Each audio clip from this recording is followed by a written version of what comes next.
உங்களுக்கான வினா ரொம்ப அழகான விஷயங்கள் எல்லாம் எடுத்து சொன்னீங்க. இன்னும் வாக்காளர்கள் எங்களுக்கு எந்த தேர்தல் நடக்குது, யார் தேர்தல் நிற்கிறாங்க, இது எங்களுக்கு குழப்பமா இருக்கு அப்படின்னு இன்னமுமா சொல்றாங்க. ஒரு காலத்துல சின்னமே இல்லாம வண்ணத்துல தான் பெட்டி இருக்கும்.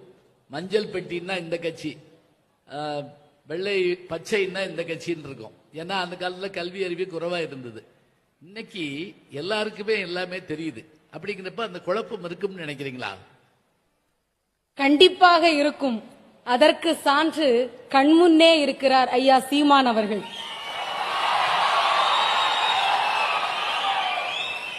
ஏன் சொல்கிறேன் என்றால், நான் எல்லோரையும் சொல்லவில்லை, பேசுகின்ற போதே குழம்பி போகிறார்கள் பாமரர்கள் என்று சொன்னேன்.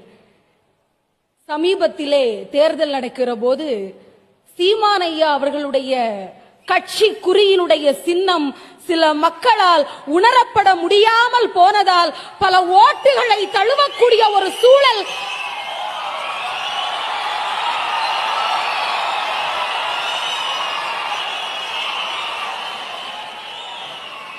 இதே தமிழ்நாட்டில் தானே நடந்தது. இதே தமிழ்நாட்டில் தானே ஒரு தமிழனுடைய சின்னத்திற்கு அவதூறு வரக்கூடிய நிலையை நாம் பார்க்க வேண்டியிருந்தது. இதைவிட பெரிய சான்று பாமரர்கள் குழம்பி போவதற்கு தேவைப்படுகிறதா? பரவாயில்ல, உங்களுக்கு எவ்வளவு சிறப்பாக பேச தெரியுதோ அது மாதிரி எப்படி ஜெயிக்கணும்னு தெரியுது. வாழ்த்துக்கள்.